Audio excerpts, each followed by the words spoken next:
Group है halogen group, ठीक है ना। हेलोजन ग्रुप मतलब जो भी 17 पीरियोडिक टेबल में 17 ग्रुप होता है उसको हम हेलोजन ग्रुप बोलते हैं, ठीक है ना। इसकी जो वैलेंसी होती है वो 1 वैलेंसी होती है, इलेक्ट्रोवैलेंसी, और ये हाइड्रोजन को रिप्लेस करता है। हाइड्रोजन को रिप्लेस करता है मतलब हाइड्रोजन को वहां से रिमूव करके अपनी जगह को सब्स्टिट्यूट करता है, इसीलिए इस रिएक्शन को बोलते हैं सब्स्टिट्यूशन रिएक्शन।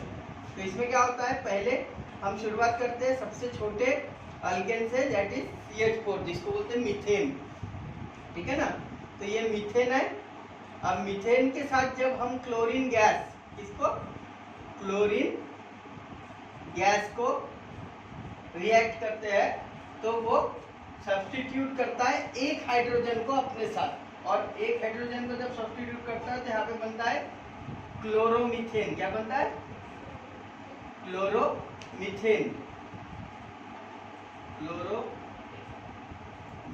बनता है, ठीक है ना।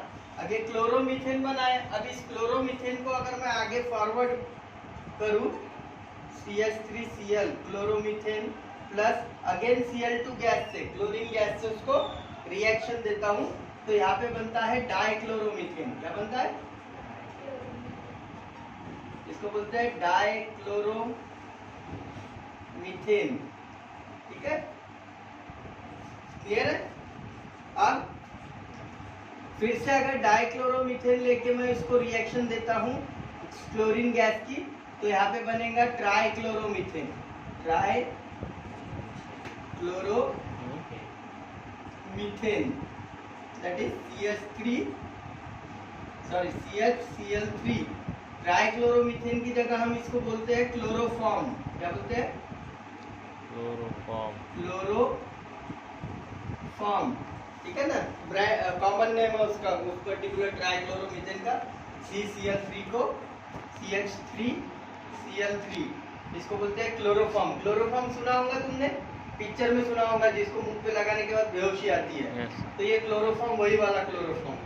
ऑपरेशन के समय भी इसको एनेस्थेसिया करके दिया जाता है। उसके बाद अगर मैं क्लोरोफॉर्म को फिर से क्लोरीन गैस के साथ रिएक्ट करता हूँ तो बनता है कार्बन टेट्राक्लोराइड। क्या बनता है? कार्बन टेट्राक्लोराइड, ठीक है। ये carbon tetrachloride is nothing but the thinner जो होता है ना, जो तुम्हारे इसमें होता है व्हाइटनर में, व्हाइटनर का जो थिनर होता है, वो पेंट के लिए जो थिनर यूज करते हैं महंगा वाला, वो थिनर होता है कार्बन टेट्राक्लोराइड। तो इस तरह से क्लोरीन ने क्या किया, एक एक हाइड्रोजन को रिप्लेस करते गया। अब एक एक हाइड्रोजन को रिप्लेस करते गया तो लास्ट में वहां पे सिर्फ क्या बचा? कार्बन और क्लोराइड। अब यहाँ पे रिप्लेसमेंट के लिए कोई भी हाइड्रोजन नहीं है, तो सब्स्टिट्यूशन रिएक्शन फर्दर होंगी क्या कैरी फॉरवर्ड? नहीं होंगी, राइट। तो ये कारण होता है कि कार्बन टेट्राक्लोराइड इस तरह से अल्केन के साथ रिएक्ट करके एक अपना खुद का फंक्शनल ग्रुप तैयार करता है, खुद का फंक्शनल ग्रुप। इसीलिए इसको बोलते हैं functional group of carbon atom. क्या बोलते हैं? Functional group of carbon atom. अब फैक्ट देखो, functional group of carbon atom ये बनता तो है, बट इसकी एक खासियत होती है, ये सिर्फ मीथेन के साथ 4 बार सब्स्टिट्यूशन करता है। मीथेन के साथ 4 बार सब्स्टिट्यूशन करता है। बट अगर यहाँ पे CH3 है,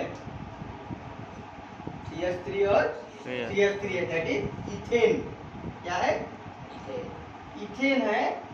तो यहाँ पे क्लोरीन गैस जो है वो सिर्फ एक बार रिएक्ट करता है, CH3 CH2Cl। अब इसके बाद कोई भी रिएक्शन नहीं होगी, मतलब क्लोरोइथेन बनने के बाद डाइक्लोरोइथेन नहीं बनता।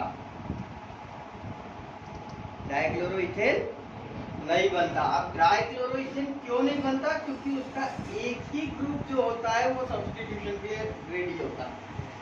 अब अगर सपोज कर लो कि इस डाइक्लोरोमीथेन को मैंने फ्लोरीन के साथ रिएक्ट किया, क्लोरीन की जगह फ्लोरीन के साथ रिएक्ट किया तो ये रिएक्शन में ऐसा होगा CH2, यहाँ पे F लगेगा, CH2 यहाँ पे Cl लगेगा। इसको बोलते हैं क्लोरोफ्लोरोइथेन। क्या बोलते हैं? क्लोरोफ्लोरोइथेन। अब इस FCl CH2 CH2Cl यहाँ पे नहीं गैस ही आएगा, बॉन्ड है वो, ठीक है ना। तो ये क्लोरोइथेन है। अब इसको मैं अगर फिर से क्लोरीन गैस के साथ रिएक्ट करता हूँ तो अब ये बनेगा FCH2 CHCl2 डाइक्लोरोफ्लोरोइथेन। देखो पहले डायरेक्ट नहीं हुआ डाइक्लोरो, क्योंकि क्या होता था डाइक्लोरो में ये क्लोरीन बार बार रिप्लेस होता था और कोई चेंज नहीं होता था। बट अब यहाँ पे क्या हुआ, फ्लोरीन ग्रुप लगने के कारण ये ग्रुप हेवी हो गया। तो इस ग्रुप को हेवी को बैलेंस करने के लिए इस ग्रुप ने एक और क्लोरीन मॉलिक्यूल को फॉर्म किया अपने साथ और डाइक्लोरोफ्लोरोइथेन बनाया। तो ये इथेन के रिएक्शन में ये सबसे इंपॉर्टेंट चीज है कि इथेन में डायरेक्ट क्लोरीन सब्स्टिट्यूट बार बार नहीं करता, अल्टरनेट करता है। या तो ब्रोमाइड डालना पड़ेगा बीच में या तो फ्लोराइड डालना पड़ेगा, ठीक है ना। तो अगर ब्रोमाइड डाला तो यहाँ पे ब्रोमोइथेन बनेगा, ब्रोमोक्लोरोइथेन या क्लोरोब्रोमोइथेन, ठीक है। और अगर फ्लोराइड डाला तो फ्लोरो बना, ठीक है ना। बस इतना ही फर्क है, बाकी पूरी की पूरी रिएक्शन जो होती है वो सब्स्टिट्यूशन रिएक्शन ही होती है। क्लियर है ना। तो पर्टिकुलर ये होता है पहला ग्रुप जिसको बोलते हैं हेलोजन, और इसकी खास बात होती है कि ये हमेशा प्रीफिक्स में लगता है। क्या लगता है? प्रीफिक्स। अभी जैसे हमने नेमिंग किए, ठीक है ना, तो हमने क्या किए CH3Cl, Cl ग्रुप लगाए मीथेन को, ये अल्केन है और ये एक हेलोजन ग्रुप है। बट इसका नाम क्या लिखे हमने? क्लोरोमीथेन। क्या लिखे? क्लोरोमीथेन। मतलब क्लोरो कहाँ लगा? मीथेन के आगे लगा, इसलिए इसको बोलते हैं प्रीफिक्स। पीछे लगा तो सफिक्स, ठीक है ना। तो ये प्रीफिक्स में हेलो ग्रुप लगा, इसीलिए ये हेलो आया।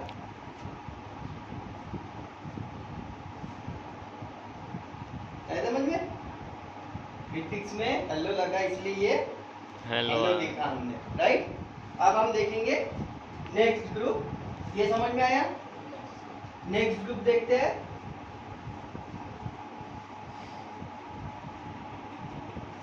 अल्कोहल। कौन सा ग्रुप होता है? अल्कोहल। इसमें लगता है OH। क्या लगता है? OH, ठीक है ना। और जो क्या बोलते हैं सफिक्स प्रीफिक्स होता है, ये कैसा होता है देखो, इसमें सफिक्स लगता है। क्या लगता है? सफिक्स में। अब जैसे कि CH3OH, ठीक है, तो इसको नाम आएगा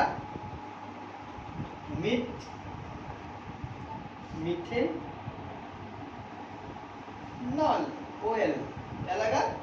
मिथेनॉल, OL लगाया आपने, ठीक है ना। अब यहाँ पे अगर CH3CH2OH है, दैट इज इथेनॉल, ठीक है। तो यहाँ पे क्या लगा? OL लगा, OL लगा, ये OL, राइट।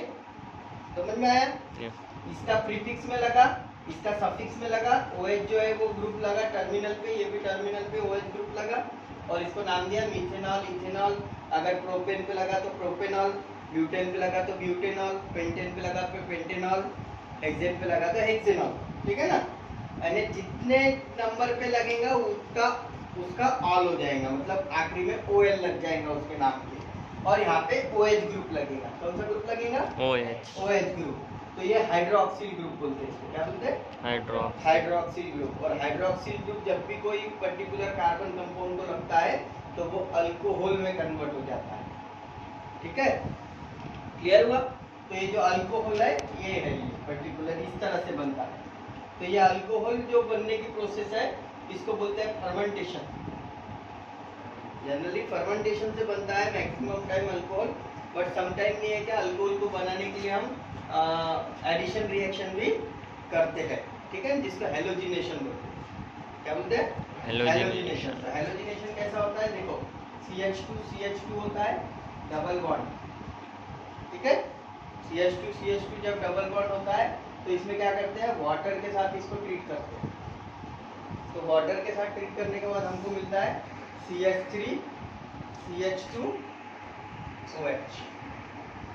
ठीक है, एक OH मॉलिक्यूल इसको जुड़ जाता है और दूसरा एक H जो मॉलिक्यूल रहता है वो इसको जुड़ जाता है और टोटल बनता है इथिल अल्कोहल।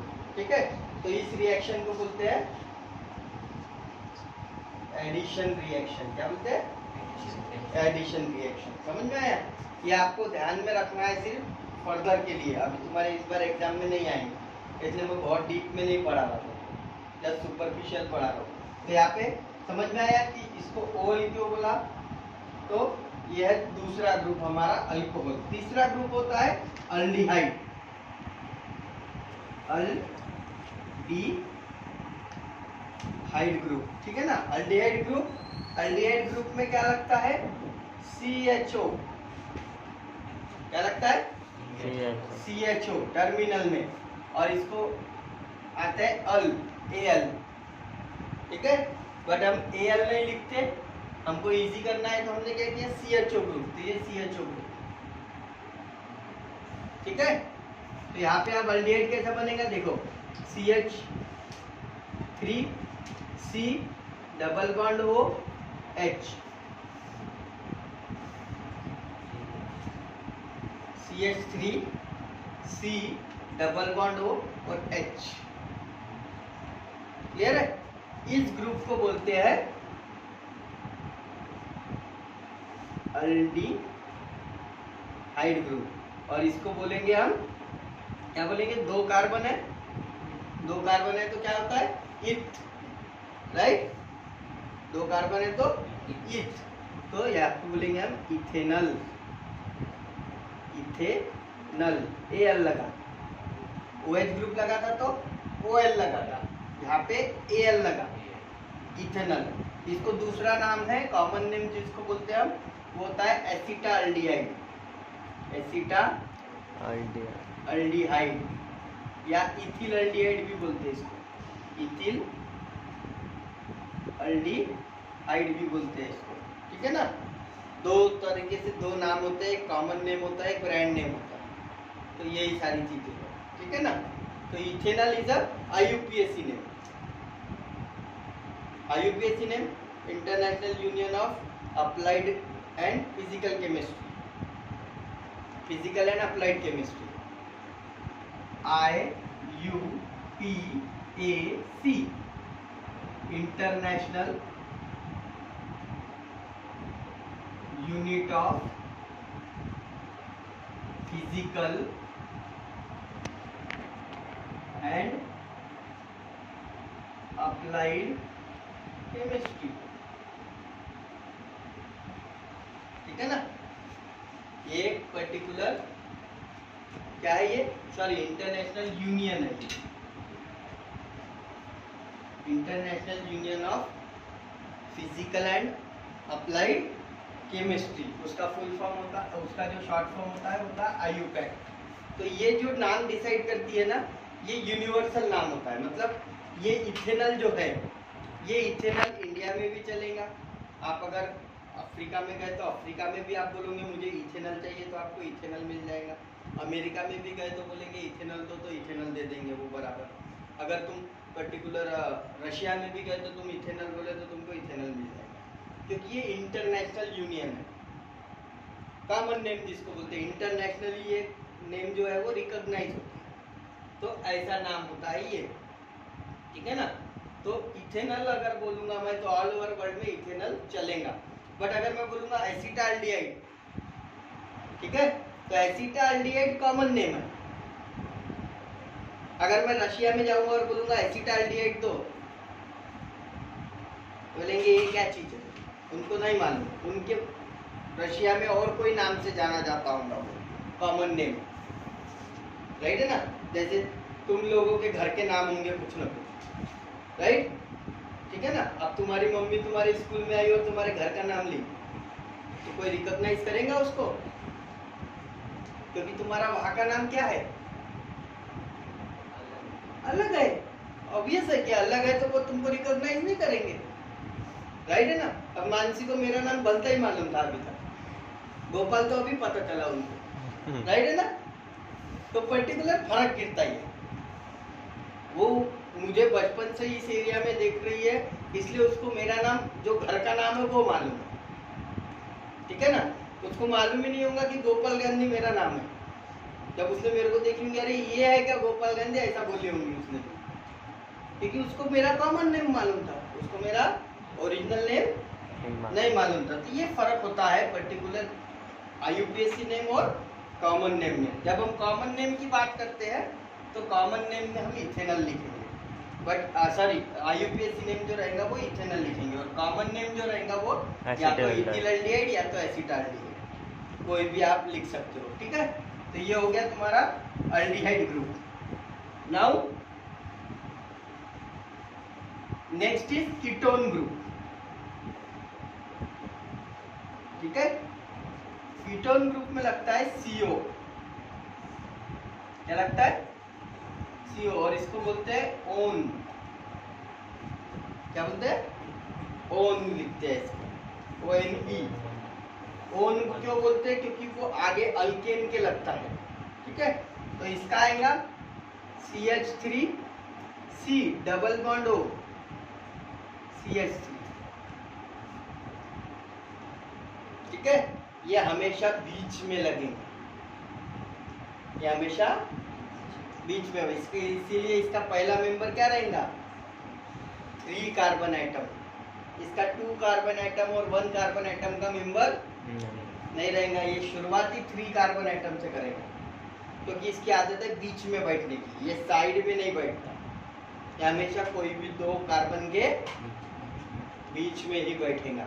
तो इसीलिए इसको बोलते हैं कीटोन ग्रुप, क्या बोलते हैं, कीटोन। और इसको बोलेंगे हम प्रोपेनोन, प्रोपैनोन, ठीक है, प्रोपेनोन, ठीक है, क्लियर है, समझ में आया इसका नाम। अब प्रोपेनोन है, यहाँ पे CO है, तो देखो ये CO,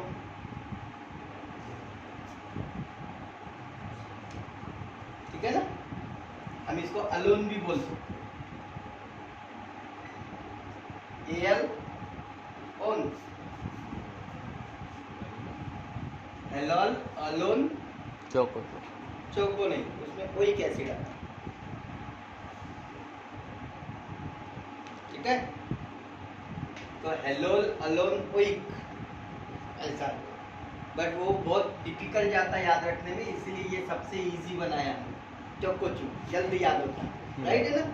चॉकलेट सबको पसंद है, इसलिए चोको, और चू बोले तो वो अभी आजकल जो खाते तुम, हाँ वो सर शिवा नाम की बात थी ना एक, चोको चू, वो चोको चू जल्दी याद होता, इसलिए उसको बहुत इजी वे में हमने कन्वर्ट किया। तो ये हेलोल मतलब halogen alcohol, choco aldehyde ketone, ठीक है। अब ये चू क्या है, राइट, तो इसको बोलते हैं हम कार्बोक्सिलिक एसिड, क्या बोलते हैं, कार्बोक्सिलिक एसिड। इसमें लगता है C double bond O OH, क्या लगता है, C double bond O OH, और प्रीफिक्स में लगता है, सफिक्स में लगता है ओइक एसिड, क्या लगता है, ओइक एसिड। ये मेरे ख्याल से ओइक, OIC, OEIC है क्या, OIC है शायद, है ना, OIC है ना, OIC एसिड, ठीक है ना। तो ये लगता है सफिक्स में और ये होता है, तो इसको देखो लिखते समय हम ऐसा लिखते हैं,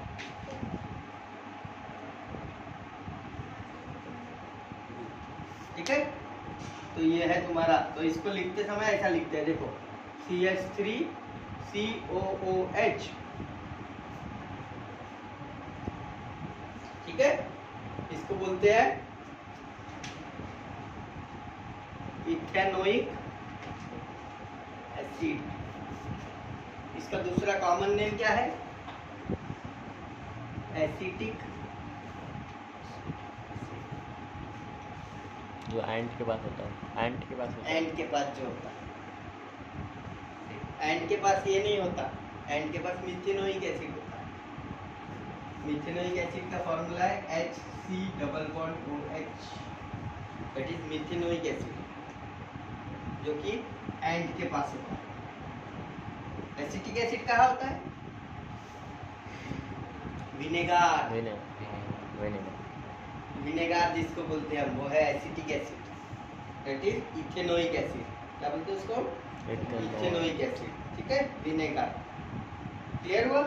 तो ये होते हैं पर्टिकुलर तुम्हारे हेलो फंक्शनल ग्रुप। पहला ग्रुप है हेलोजन, दूसरा ग्रुप है अल्डिहाइड, तीसरा ग्रुप है अल्डिहाइड, दूसरा ग्रुप था अल्कोहल, चौथा ग्रुप है कीटोन और पांचवा ग्रुप है कार्बोन।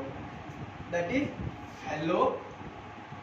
हेलोजन का HAl, OL अल्कोहल का, अल्डिहाइड का, कीटोन का, इथेनोइक एसिड का। अब इसको हम, ये नोट डाउन हो गया।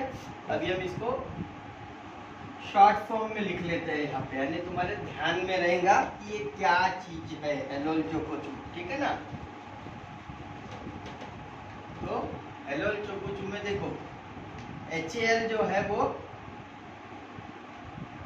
हेलोजन को रिप्रेजेंट कर रहा है, OL ग्रुप जो है वो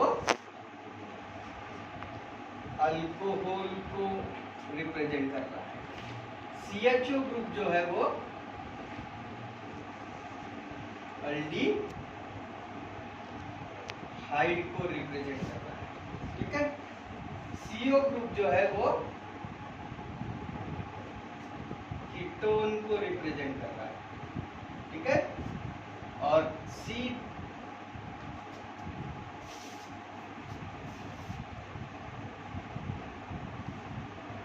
ये जो ग्रुप है COOH, ठीक है, ये करता है कार्बोक्सिलिक एसिड, ठीक है। ये है हेलोल चोकोचू। क्लियर? Yes sir. समझ में आया पूरे? एकदम शॉर्टकट में समझाया है तुमको, जो तुम्हारे लिए नेसेसरी था, ठीक है ना। कल लगे तो हम फिर से इसके बारे में क्या करेंगे, इसकी रिएक्शंस देखेंगे कि किस तरह से इथेनोइक एसिड अल्कोहल से रिएक्ट होता है और अल्कोहल किस तरह से किसी दूसरी इसके साथ रिएक्ट होता है, इथेन कैसे रिएक्ट होता है, इथीन कैसे रिएक्ट होता है। तो इस सब के बारे में हम कल देखेंगे, reactions of carbon compound, reactions of carbon compound. आपको ये डिटेल में पढ़ने की जरूरत नहीं है क्योंकि इस बार एग्जाम में नहीं आता, बट फिर भी इसको ध्यान में रखना जरूरी है क्योंकि 11th-12th में आपको ये बारे में पढ़ाया नहीं जाएगा, आपको ध्यान में रखना पड़ेगा ये सब चीज़ें। तब उस समय अगर वो बोलेंगे कि फंक्शनल ग्रुप ऑफ कार्बन, तो आपको कुछ नहीं आएगा। तो एटलीस्ट थोड़ी बहुत इंफॉर्मेशन होने को होना, इसीलिए ये टॉपिक को हम ले रहे हैं। क्लियर? तो पर्टिकुलर ये है functional group of carbon compound. Clear हुआ?